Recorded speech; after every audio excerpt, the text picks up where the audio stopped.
¿Qué quieres que haga por ti? Quiero volver a ver. Entonces ve. Puedo ver. Si no creciste siendo cristiano, tal vez veas a Jesús solo como un maestro sabio o un gurú.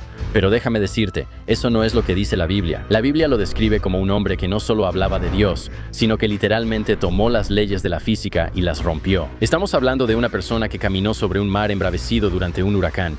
Él le dio órdenes a demonios que eran tan violentos que podían romper cadenas de hierro. Y miró a un cadáver que llevaba 4 días pudriéndose en una tumba y le ordenó salir caminando. Convirtió el agua en vino, volvió a colocar una oreja cortada en medio de una pelea callejera. Y hoy vamos a analizar cada uno de los milagros que realizó Jesús. Bueno, no todos los milagros, pero sí muchos de ellos. Los milagros sobre la naturaleza, las sanaciones, los exorcismos y todas las resurrecciones. Así que si te interesa la vida real de Jesús, específicamente en lo que respecta a sus obras milagrosas, bueno, este es el episodio para ti. Así que siéntate, relájate y bienvenido al Campamento de Religión.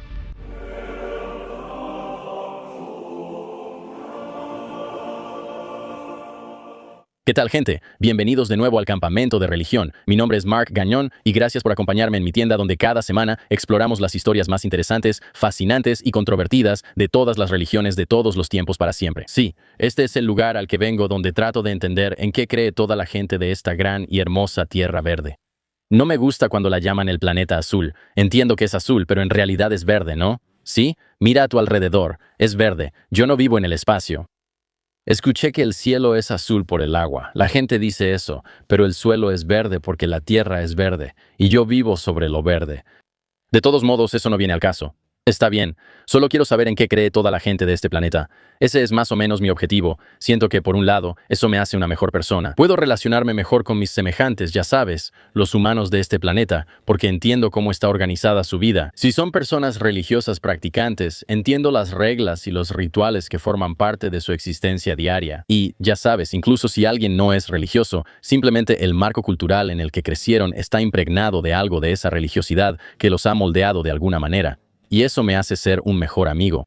Además, también tomo todas las cosas buenas de cada religión sobre la que leo y trato de aplicarlas a mi propia vida, ya sea ayunar durante el Ramadán, meditar como en el hinduismo o el budismo, o incluso la lectura intensa de las escrituras como en la tradición judía. Este es el tipo de cosas que trato de aplicar a mi propia vida, y creo que podemos aprender de cada religión que ha existido por más de 100 años. Ese es más o menos mi límite. Especialmente la ortodoxa. Bueno, tal vez no especialmente la ortodoxa. Si no lo saben, él es mi buen amigo, Christos Papadopoulos. ¿Cómo están todos? Sí, puedes intervenir todo lo que quieras, no hay ningún problema, está bien. No estabas listo para que dijera eso. No lo estaba. Bueno, estamos comenzando una nueva etapa porque hoy vamos a hablar de Jesucristo. Sí, ha pasado un tiempo desde que hicimos un episodio sobre Jesús. Seré honesto. Me concentro tanto en aprender cosas que no sé, que me meto en el hinduismo, islam, budismo, judaísmo, que a veces descuido mi propia religión, que es el catolicismo, ¿sabes? Y Chris, tú también eres católico. Está bien, Chris, no tenemos tiempo para esto, ¿de acuerdo? Sí, ya volveré contigo al final. ¿Pensaste que iba a dejar pasar eso? Estás loco. Muy bien. Hoy vamos a hablar de los milagros de Jesús y no de todos los milagros porque probablemente sería un video demasiado largo, así que si les gusta tal vez haga una segunda parte. Pero si no creciste siendo católico, cristiano u ortodoxo, bueno, entonces probablemente no, tal vez no conozcas todos los milagros tan impactantes que realizó Jesús. De hecho, si creciste siendo musulmán, en realidad sí conoces algunos de los milagros que realizó Jesús, y ustedes tienen milagros que nosotros no tenemos. Como cuando Jesús convirtió un pájaro de barro en un pájaro real. Eso está en el Corán. ¿No es increíble? Tienen como secuelas adicionales de Jesús, el que conocemos y amamos. Todo está en el Corán. Está bastante cool. Pero hoy solo vamos a hablar específicamente de los evangelios. Sí, estamos hablando de la Biblia cristiana y de los milagros que hizo Jesús. Ahora, es importante enmarcar esto en la época y el contexto en el que vivía Jesús, ya sabes, la Judea del pueblo judío. Y para el pueblo judío que vivía ahí, los milagros no son solo algo genial que hace Dios, son credenciales. Eso es como, ya sabes, tu título de Harvard. Ya sabes, eso es como tu sello que valida que realmente eres alguien que viene de Dios o Dios mismo. Y prueba que tienes autoridad sobre el mundo creado. Así que la palabra griega que a menudo se usa en el Evangelio es la palabra semeion. ¿Estoy en lo correcto? Bastante cerca. Bueno, quiero decir, ¿cómo lo dirías tú? Semion. Eso fue lo que dije. Sí, y de todos modos, eso significa señal. Y básicamente esto es una señal que apunta a algo. Así que cuando Jesús realiza milagros, no está presumiendo, es una señal, está señalando la realidad de que el reino de Dios ha llegado a la tierra. Y cronológicamente, todo comienza en una aldea llamada Caná. Ahora, si alguna vez has ido a una boda católica, esta es la que siempre mencionan. Es muy gracioso. En cada boda católica es como, bueno, ¿qué lecturas quieren? Y siempre eligen la boda en Caná. 1, porque es una boda, y 2, porque es como un permiso para emborracharse. Por eso a los católicos les encanta beber, y siempre mencionan esto y dicen, sí, en la boda de Caná Jesús estaba bebiendo. Ya sabes. ¿Él estaba bebiendo? Bueno, también vamos a llegar a ese tema, pero es interesante. Entonces, básicamente, en el capítulo 2 de Juan, Jesús está en una boda en Caná. Muy bien. Y en esa cultura, quedarse sin vino no solo es vergonzoso, es como una catástrofe social. Y de hecho, en esa época, tenemos documentación de que eso podía llevar incluso a una demanda o a una gran vergüenza para la familia. Cuando los invitados van a la boda y llevan regalos, básicamente están pagando por adelantado la hospitalidad que esperan recibir. Así que llevas un montón de oro e incienso a una boda y luego no hay nada de comida ni vino. Es como, oye, necesito que me regreses mi regalo. ¿Para qué te traje todo esto? Como, ¿por qué estoy viniendo a esta boda? Si no me vas a tratar con hospitalidad, es una falta de respeto. Y hasta a veces, en algunas bodas, eso podría terminar en una demanda. Wow. Ahora ya no quiero. Es algo judío, pero es una costumbre de la época. Está bien, es una época diferente, ¿de acuerdo? Eso lo cortamos. No, traes un regalo y dices, ¿qué? No puedo. Devuélvelo, devuélvelo. ¿Eso es una locura? Es solo ser ahorrativo. Sí, es ser un poco, es exigir respeto. Está bien. Ahora, si el anfitrión se quedaba sin vino, era como un problema, y estaban fallando en cumplir su parte del trato. Está bien. Y así, en la boda de Caná, el vino se acaba, y la madre de Jesús, María, le pide que ayude. Ahora, lo interesante es que Jesús inicialmente tiene esta respuesta. Ella va literalmente con Jesús, su hijo, y le dice, oye, el vino se acabó, el vino ya no está. Literalmente le sale con algo tipo Jack Sparrow. Ella le dice, ya no hay más ron. Es una locura, ¿verdad? Y Jesús le dice esto, mujer, ¿por qué me involucras? Mi hora aún no ha llegado. ¿No es increíble? Según entiendo, la traducción aquí suena dura en inglés, como mujer. Lo cual es gracioso porque yo le digo mujer a mi esposa porque conozco la traducción. Así que es como una pequeña broma interna divertida. Pero en ese tiempo, llamar mujer era una señal de respeto. Es un término digno. Es como la forma en que decimos, por ejemplo, amigo, como cuando decimos, qué gusto verte, amigo. Pero tú lo haces como una broma. Bueno, porque sé que, ya sabes, es algo anacrónico usarlo hoy en día. Pero, por ejemplo, le digo a mi esposa mujer, le digo, aquí tienes mujer. Como una broma. Eso fue una broma, pero también sé la traducción, y por eso lo hago, porque recuerdo que estaba sentado con ella en misa, y le dije, voy a empezar a llamarte mujer, y Jesús llamaba mujer a su mamá. Entonces Jesús dice, mujer, ¿por qué me metes en esto? Mi hora aún no ha llegado. Y María, sin inmutarse, simplemente les dice a los sirvientes, hagan lo que Él les diga. Jesús entonces les indica que llenen 6 tinajas de piedra con agua. Ahora, estas no son pequeñas jarras, son enormes tinajas ceremoniales que contienen como de 75 a 115 litros de agua cada una, y Jesús no toca las tinajas, no dice ningún hechizo mágico, simplemente hace que el universo cambie con su voluntad. Así que los sirvientes sacan el vino y se lo llevan al maestresala, y después de un sorbo, el maestro queda sorprendido, llama al novio aparte y le dice, todos sirven primero el mejor vino, y después, cuando los invitados ya han bebido bastante, sacan el más barato, pero tú has guardado el mejor hasta ahora. Así que esto es otra cosa interesante de estas bodas. Primero sirves el mejor vino y todos lo beben, y luego al final das el vino más barato porque la gente ya está un poco tomada y no van a ser tan, ya sabes, no van a ser tan, they're not going to be as conscientes de qué tipo de vino están bebiendo. Siento que ahora es al revés.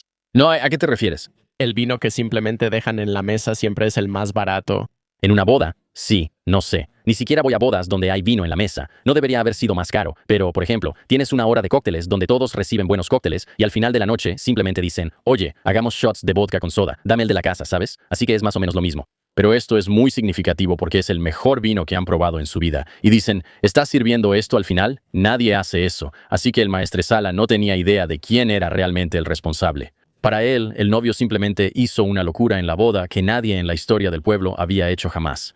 Pero los sirvientes lo sabían, María lo sabía y los discípulos lo sabían porque Juan nos dice que este fue el momento en que realmente empezaron a creer que, ya sabes, Jesucristo, Yeshua, hijo de José, realmente era,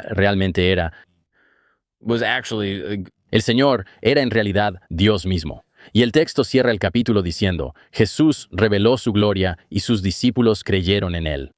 Ahora, esta fiesta de bodas se convirtió en la plataforma de lanzamiento para todo lo que viene después. Así que ahora vamos a saltar al mar de Galilea. Este es un lago enorme conocido por sus tormentas repentinas y violentas debido a la geografía que lo rodea. Aquí hay dos milagros importantes que involucran agua. El primero está en Marcos 4. Jesús y los discípulos están en medio de una tormenta, pero en lugar de preocuparse, Jesús está como si nada, relajado en la parte de atrás. Y estos discípulos, o sea, son pescadores profesionales. Ese es su trabajo, conocen bien esas aguas y están aterrados.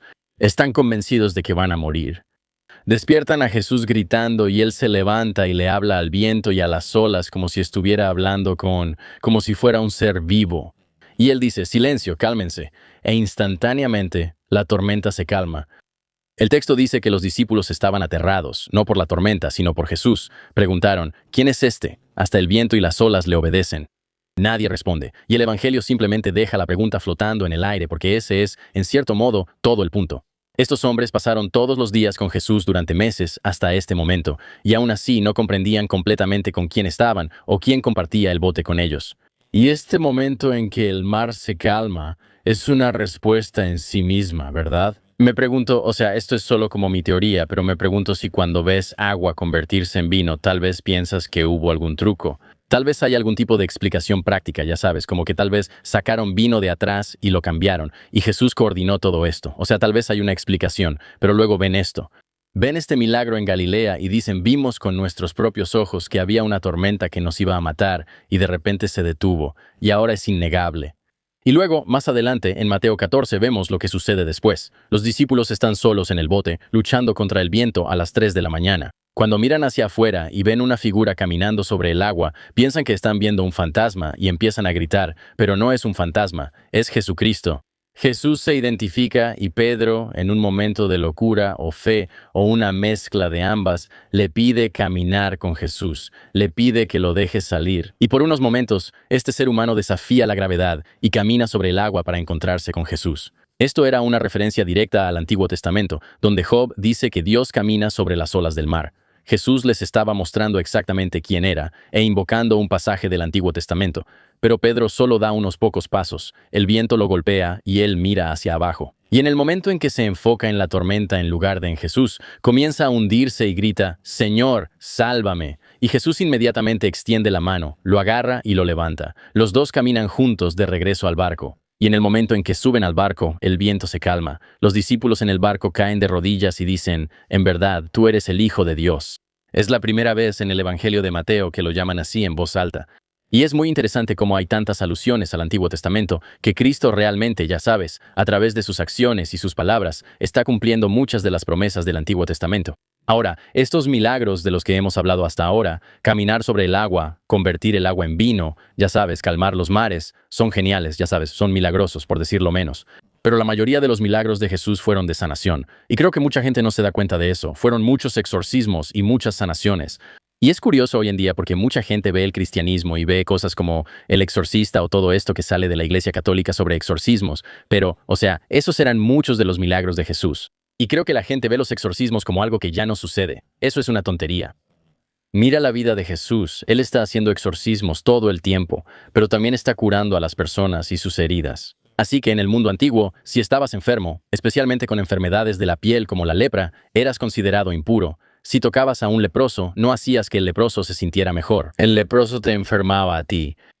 Y como era tan contagiosa y tan mortal, podías ser expulsado del templo y de la sociedad. Así que los leprosos a menudo eran enviados a vivir en sus propias pequeñas colonias de leprosos, básicamente desterrados para morir porque no querían que enfermaran a los demás. Sin embargo, en Mateo 8, un leproso se acerca a Jesús. Ahora, para que conste, ¿puedes verificar esto por mí? Si no sabes qué es la lepra, es una enfermedad que básicamente afecta tus nervios y te impide sentir dolor. Y según tengo entendido, si tienes lepra, básicamente pasarás toda tu vida sufriendo lesiones y heridas sin darte cuenta de que estás lastimado. Y estas cosas luego se infectan y se convierten en enfermedades cada vez peores, ya sabes, y eventualmente mueres, y es extremadamente contagiosa de persona a persona. ¿Puedes verificar si eso es cierto? Es una enfermedad infecciosa crónica causada por una bacteria llamada algo que no puedo pronunciar, y la enfermedad afecta la piel, los nervios periféricos, la mucosa de las vías respiratorias superiores y los ojos. Interesante. Y supongo que es extremadamente mortal. Y voy a revisar si es extremadamente contagiosa. O sea, eso creo que es implícito. Ahora, se supone que este hombre debe gritar impuro para advertir a la gente que, ya sabes, se aleje, pero en vez de eso, se arrodilla ante Jesús y Jesús hace lo impensable. Antes de sanarlo, extiende su mano, toca al hombre y le dice, sé limpio.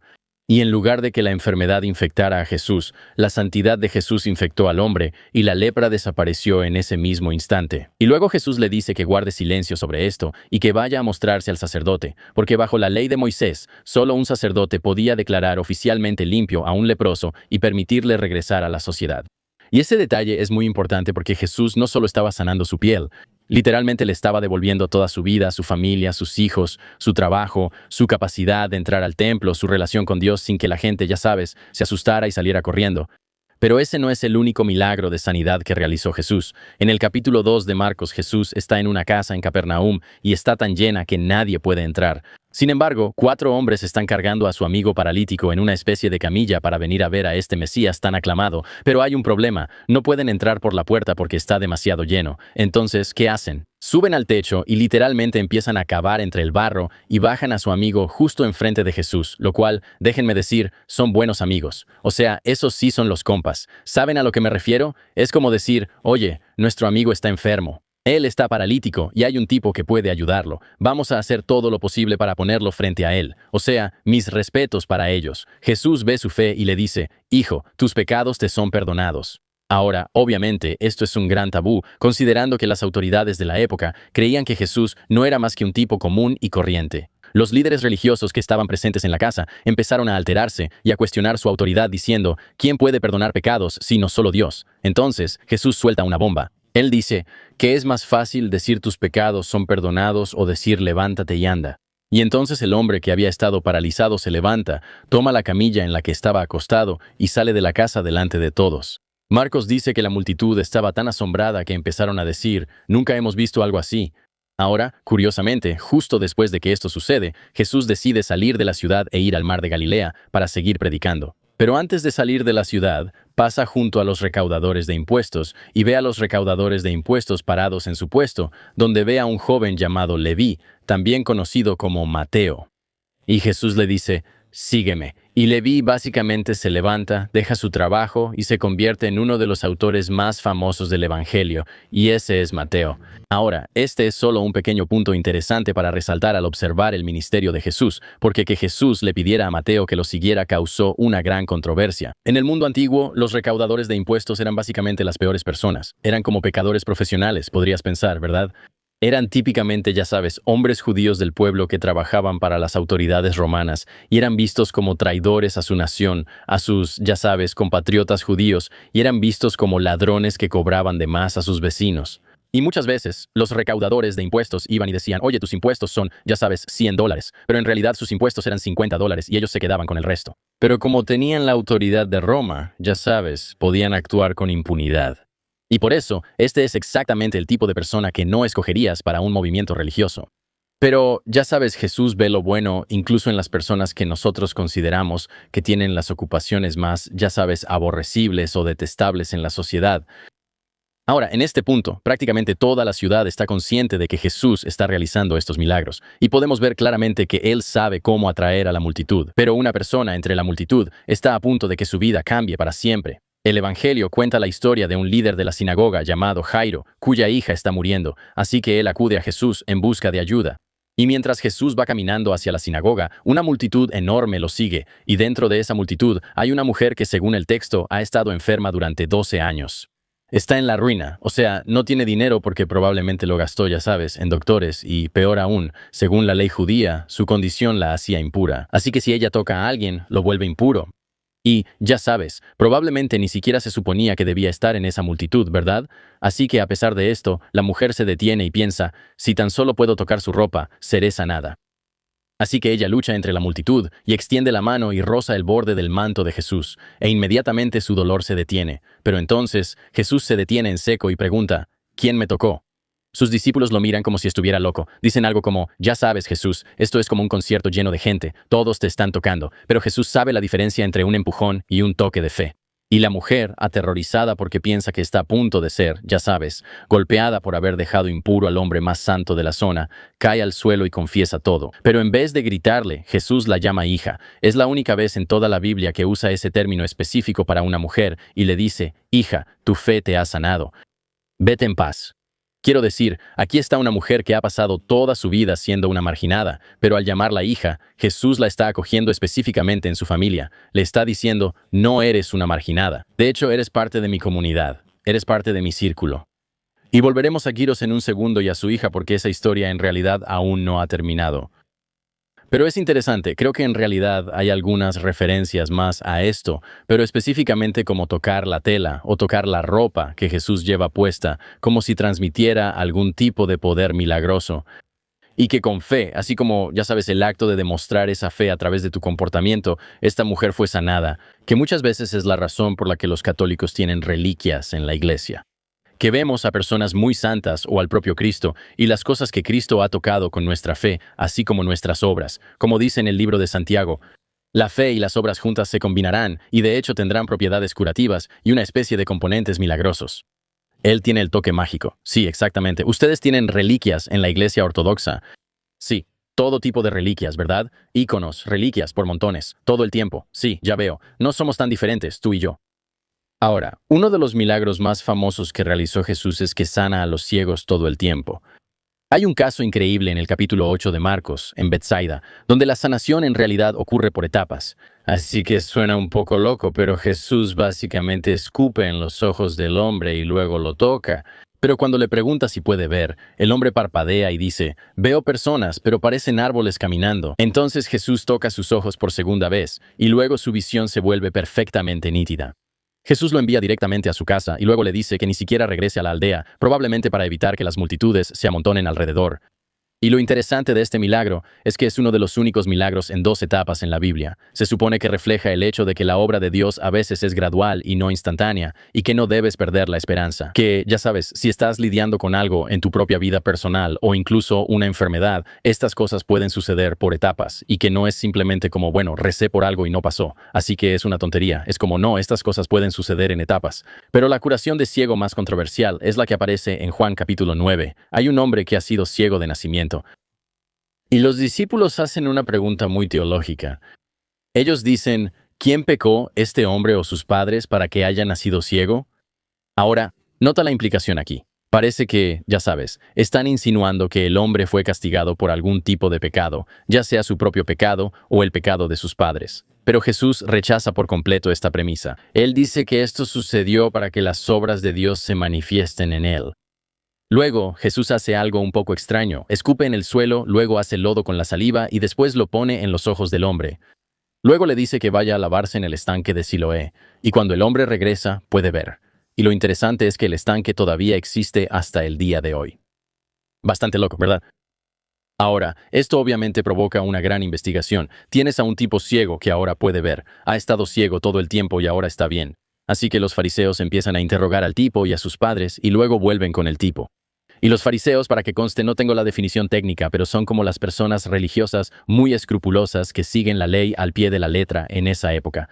Y son como la autoridad religiosa, son muy estrictos, muy apegados a las reglas y tratan de mantener la antigua ley judía y la tradición de la región. Así que constantemente están reprendiendo y regañando a Jesús. No sé si tienes una definición más específica. Observancia estricta de la ley judía, énfasis en la pureza ritual, creencia en la resurrección y en la vida después de la muerte. Así que cada vez que ven a Jesús haciendo milagros, los fariseos siempre están encima de él, diciendo, a ver, ¿qué está pasando realmente aquí? Así que esto es lo sorprendente. El hombre que antes era ciego empieza a ponerse a la defensiva con la élite religiosa diciendo, nadie ha oído jamás que se le hayan abierto los ojos a un hombre nacido ciego. Si este hombre no viniera de Dios, no podría hacer nada. Así que es algo sorprendente. El hombre empieza como a responderles y es tan severo y directo que los fariseos en realidad lo echan de la sinagoga y lo excomulgan ahí mismo. Pierde su comunidad, pero Jesús inmediatamente lo encontró y lo acogió. O sea, es bastante sorprendente que solo por decir, miren, este hombre me curó.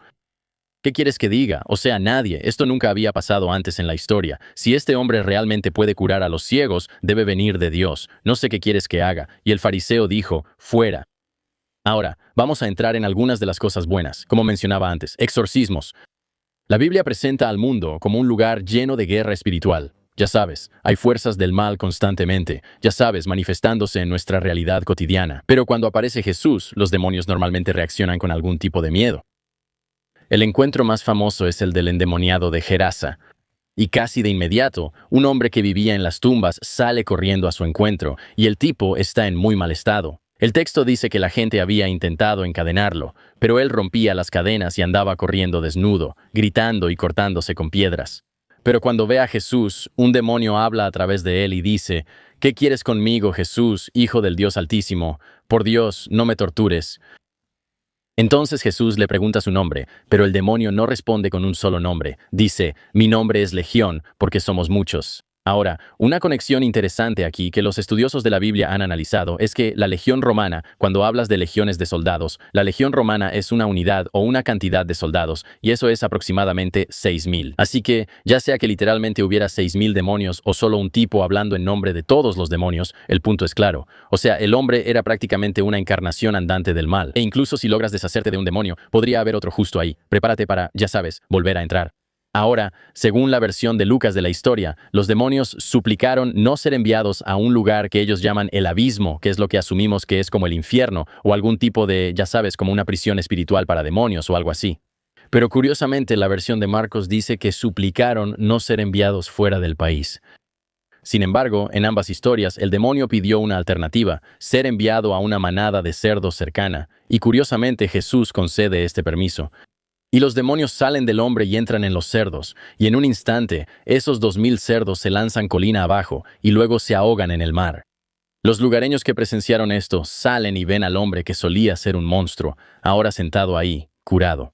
Y curiosamente, estas personas le pidieron a Jesús que se fuera porque su poder era una alteración para su economía y, ya sabes, la realidad de su vida diaria. Es bastante loco, ¿verdad? Imagínate ver a Jesús bajar, hacer algunos milagros, salvar a este hombre que estaba poseído por demonios, ponerlos en un montón de cerdos, literalmente salvar la vida de este hombre y potencialmente podría salvar la vida de otras personas.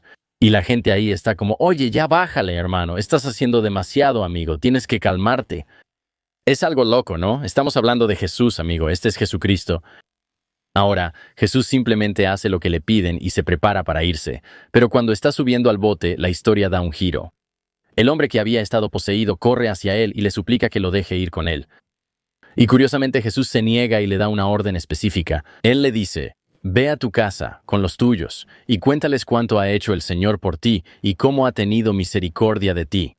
Y esta negativa no es por despecho, es por amor. Si Jesús se hubiera llevado al hombre con él, los lugareños simplemente habrían vuelto a sus vidas normales y, ya sabes, se habrían sentido aliviados de que ese tipo poseído y loco se hubiera ido. Pero al dejarlo atrás, Jesús dejó la evidencia viva de su milagro. Y la Biblia dice que toda la gente se asombró, lo que significa que aunque Jesús se fue físicamente, la gente quedó en ese estado de asombro. Sabes, dejó su poder y su influencia atrás en ese hombre sanado.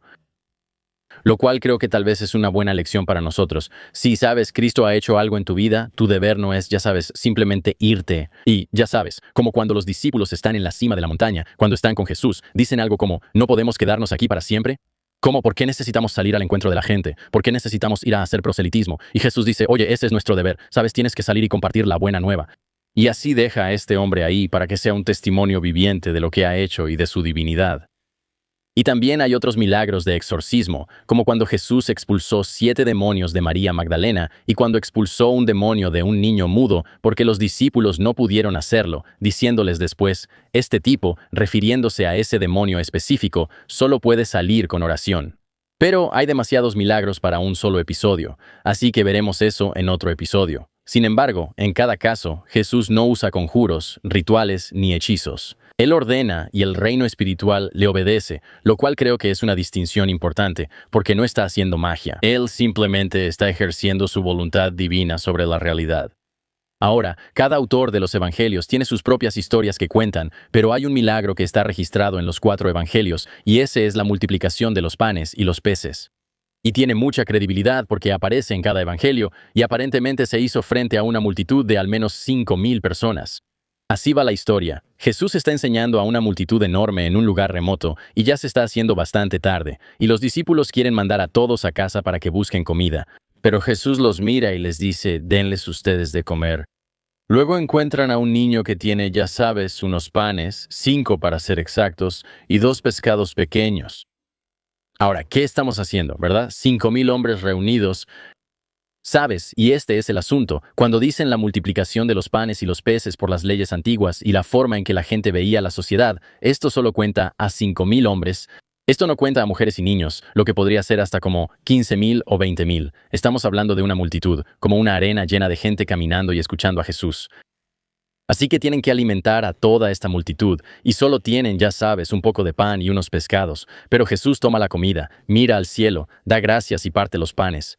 Él se los da a los discípulos, quienes luego se los dan a la gente, y la comida simplemente sigue apareciendo. Luego Jesús les dice que recojan las sobras, así que juntan 12 canastas llenas de pedazos de pan. ¿Y por qué 12? Bueno, 12 es obviamente un número recurrente en la Biblia constantemente. Conocemos las 12 tribus de Israel, los 12 discípulos. Y, ya sabes, este momento es literalmente Jesús diciendo, yo soy el nuevo Moisés. Así como Moisés les dio a los israelitas el maná en el desierto, Jesús provee pan en ese lugar desierto. El capítulo 6 de Juan nos muestra la reacción de la multitud. Dicen, seguramente este es el profeta que ha de venir al mundo. Ahora, estaban tan asombrados por esto que de hecho intentaron tomar a Jesús por la fuerza y hacerlo rey. Y literalmente intentaron crear una revolución política, ya sabes, basada en este suministro mágico de comida. Pero Jesús, conociendo sus corazones, se escabulló hacia las colinas. Él no estaba ahí para ser una máquina expendedora. Él no estaba ahí para, ya sabes, conquistar a sus enemigos políticos. Él estaba ahí para ser el pan de vida. Ahora, entremos al evento principal, quizás el milagro más importante de todos, y esa es la resurrección. Ahora, no solo la resurrección de Cristo, sino otras resurrecciones. El Evangelio registra a 3 personas específicas que Jesús resucitó de entre los muertos. El primero es el hijo de la viuda en Naín, en Lucas capítulo 7. Jesús entra a un pueblo y ve un funeral donde una viuda ha perdido a su único hijo. Ahora, esto es significativo porque ella es viuda. Eso significa que ya perdió a su esposo. Y eso automáticamente indica que ella está en una posición más baja en la sociedad, sin ningún tipo de, ya sabes, estabilidad financiera o protección de su esposo. Y perder a su hijo, su único hijo, es una pérdida enorme porque este es el momento en que está perdiendo a cualquier figura masculina en su vida que pudiera representarla en la sociedad en general, ya sabes, dominada por los hombres. Así que el corazón de Jesús se conmueve por ella. Él toca el ataúd. De nuevo, otro tabú ritual. Tocar a los muertos te hace impuro, igual que ya sabes, tocar a un leproso. Y él dice, joven, a ti te digo, levántate. Y el hombre se sienta en el ataúd y empieza a hablar. Lucas dice que Jesús luego se lo devolvió a su madre, lo cual es un pequeño detalle, pero es la misma frase exacta que se usa en el Antiguo Testamento cuando Elías resucitó al hijo de una viuda siglos antes. La multitud lo nota de inmediato y empieza a decir, un gran profeta ha aparecido entre nosotros. Dios ha venido a ayudar a su pueblo. Ahora, a partir de aquí, la noticia sobre Jesús se difunde por toda la región. Ahora, la segunda resurrección es de alguien de quien en realidad hablamos un poco antes, y este es Jairo y la hija de Jairo en Marcos capítulo 5. Ahora, como dije antes, Jairo era el líder de la sinagoga que tenía una hija enferma a la que Jesús iba a sanar, pero si recuerdas, fue interrumpido por la mujer a la que sanó después de que ella tocó su manto. Bueno, para cuando Jesús llega a la sinagoga, la hija de Jairo ya está muerta. Y la gente empieza a llorar y le dicen a Jesús, ¿para qué molestarse? Ella ya está muerta. Y Jesús dice, ella no está muerta, sino dormida. Y todos empiezan a reírse, pero él saca a los que lloraban, lleva solo a los padres y a 3 discípulos al cuarto, toma a la niña de la mano y dice, Talita cum, que literalmente significa, niña, levántate. Y ella se levanta de inmediato y empieza a caminar por ahí. Ella tenía 12 años, y en un momento muy humano, Jesús les dice a los padres que le den algo de comer porque, ya sabes, había estado muriendo durante días y probablemente tenía mucha hambre. Él les dice que no le cuenten a nadie lo que pasó, pero una niña de 12 años viva y caminando después de haber sido declarada muerta no es algo que puedas ocultar por mucho tiempo. Pero la tercera es quizá, ya sabes, según algunas personas, el clímax de su ministerio, de su vida en la tierra, y tal vez una de las resurrecciones más famosas en la Biblia, quizá fuera de Cristo mismo. Y esa es la resurrección de Lázaro en el Evangelio de Juan, capítulo 11. Ahora, lo interesante sobre Lázaro es que Lázaro es un amigo de Jesús que se enferma, y Jesús deliberadamente espera 2 días antes de ir a verlo. Y para cuando llega a Betania, Lázaro ya lleva 4 días en la tumba. Ahora, una mujer llamada Marta, que es la hermana de Lázaro, le dice a Jesús, para este momento ya hay mal olor, porque lleva 4 días ahí. En la tradición judía, se creía que el espíritu rondaba cerca del cuerpo por un par de días, ya sabes, normalmente 3 días, y para el 4.º día, la esperanza se había ido. Si alguien no muestra ninguna señal de vida para el 4.º día, está absolutamente muerto, pero Jesús se para frente a la tumba y llora. Luego él ordena, quiten la piedra. Él ora y luego grita con voz fuerte, «¡Lázaro, sal fuera!». Y el hombre que había estado muerto sale tambaleándose, con las manos y los pies envueltos en tiras de lino y un paño alrededor de la cara, y este milagro es realmente el punto de quiebre. Juan, capítulo 11, versículo 53 dice, «Así que desde ese día conspiraron para quitarle la vida». Los líderes religiosos se dieron cuenta de que si él podía resucitar a los muertos, y lo había hecho varias veces, y podía sanar a los enfermos y caminar sobre el agua, y podía hacer todas estas cosas, y específicamente resucitar a Lázaro, entonces ellos no tenían absolutamente ningún poder sobre él, y en última instancia tenía que ser detenido. Y eso nos lleva a la Semana Santa. Mientras Jesús se dirige hacia la cruz, los milagros no se detienen, pero sí cambian. De camino a Jerusalén, él maldice una higuera porque tiene hojas pero no fruto. Esto está en Marcos capítulo 11, y para la mañana siguiente ya se había secado hasta la raíz.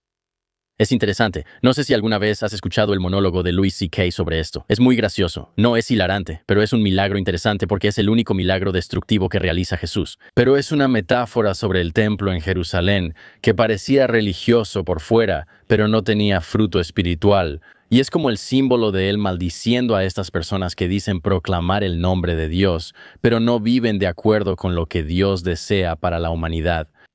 Ahora, cuando Jesús llega a Jerusalén y llega al jardín de Getsemaní, estalla el caos. Llegan soldados para arrestar a Jesús, pero Pedro saca una espada y le corta la oreja al sirviente del sumo sacerdote, un tipo llamado Malco.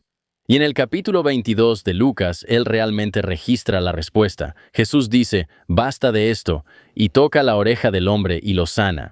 Piénsalo. El último milagro que Jesús realiza antes de su muerte es sanar a una persona que está ahí para arrestarlo, aparentemente como un enemigo. Esta es una persona que viene a llevar a Jesús a su muerte.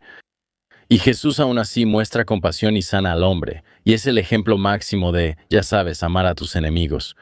Pero, por supuesto, el mayor milagro de la Biblia no es el que Jesús realizó con otra persona, es el que, supongo que podrías decir, se realizó en él.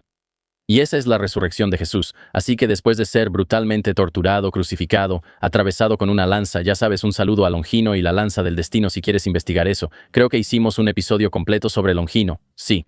Puedes ir a ver de qué trata toda esa historia. Y luego Jesús es enterrado en una tumba vigilada. Y al tercer día la tumba estaba vacía. Se le apareció a María Magdalena, luego a los discípulos y después a 500 personas al mismo tiempo. No era un fantasma. Él estaba físicamente ahí y tenía cicatrices que podías tocar, pero también podía atravesar, ya sabes, puertas cerradas y desaparecer de la vista. Tenía lo que se llamaba un cuerpo glorificado. Es más o menos lo que los cristianos creen que le pasará a todos al final de los tiempos. El cuerpo nunca experimentará corrupción, enfermedad ni muerte. Incluso hace un último milagro sobre la naturaleza en el capítulo 21 de Juan.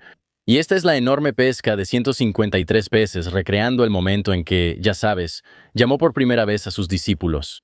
Algún tiempo después de la resurrección, Pedro les anuncia a los demás, dice, «Voy a salir a pescar». Ese era su trabajo, ser pescadores, así que vamos a pescar. 6 otros discípulos se unen a él y regresan al mar de Galilea, pescan toda la noche y no atrapan nada.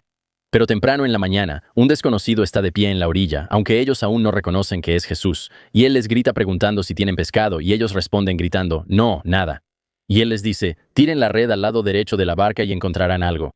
Y ellos como que piensan, «Está bien, ¿qué sabrá este tipo?». Pero cuando obedecen, la red se llena tanto de peces que ni siquiera pueden subirla a la barca.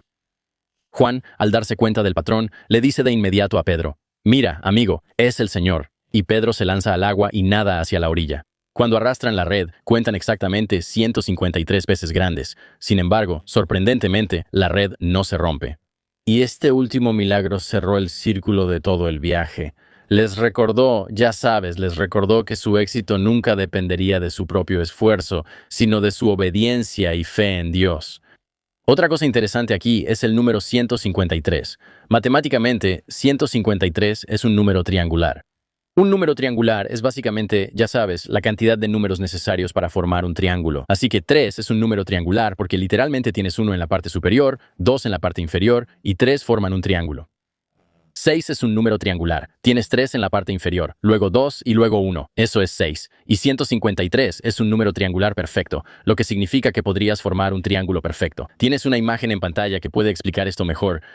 Pero esto ha llevado a algunos estudiosos a interpretarlo como un símbolo de perfección espiritual o armonía, o quizá la idea de recapitular todas las cosas en el plan de Dios. Algunos también lo relacionan con la idea de la Trinidad multiplicada por la plenitud, ya sabes, aunque, de nuevo, algunas interpretaciones varían mucho sobre este milagro en específico y este número. Así que, si ves toda la lista de milagros, notas un patrón. Jesús nunca realiza un milagro solo para presumir o para, ya sabes, castigar a sus enemigos o por celos o algo así. Cada milagro fue una obra de restauración. En el mundo que Dios creó, en última instancia, no existiría ningún dolor, maldad, enfermedad o guerra. Y debido a la caída del hombre, el mal ha entrado en el mundo. Y entonces, las tormentas no deberían matar a las personas. Entonces, ¿qué hace Cristo? Él calma la tormenta. La enfermedad no debería matar a las personas ni destruir su cuerpo. Así que Él sana a los enfermos. Las personas no deberían morir. En la historia de Adán y Eva, ellos estaban destinados a vivir para siempre, pero como parte de su pecado, ahora están limitados a una cantidad de años que pueden vivir. Así que Cristo literalmente resucita a otras personas, así como a sí mismo.